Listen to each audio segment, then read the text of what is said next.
Kita beralih ke informasi lainnya. Menteri Dalam Negeri Tito Karnavian menegaskan bahwa aparatur sipil negara atau ASN boleh mengikuti kampanye untuk mendengarkan visi misi calon kepala daerah pada Pilkada 2024. Hal ini karena ASN memiliki hak pilih untuk memberikan suaranya, berbeda dengan TNI dan Polri yang tidak memiliki hak pilih.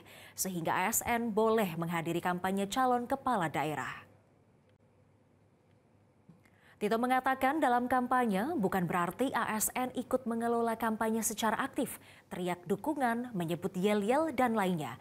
Melainkan ASN bisa mendengarkan visi misi calon kepala daerah. Tito mengungkapkan bahwa aturan mengenai netralitas ASN dalam pilkada sudah ada di dalam undang-undang yang mengatur tentang pilkada maupun kesepakatan dengan sejumlah lembaga.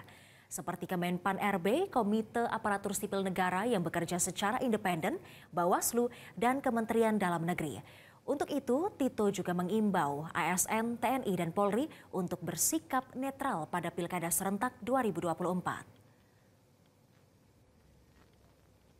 ASN ini berbeda dengan teman-teman TNI Polri. Kalau teman-teman TNI dan Polri tidak memiliki hak pilih. Kalau teman-teman ASN, mereka memiliki hak pilih.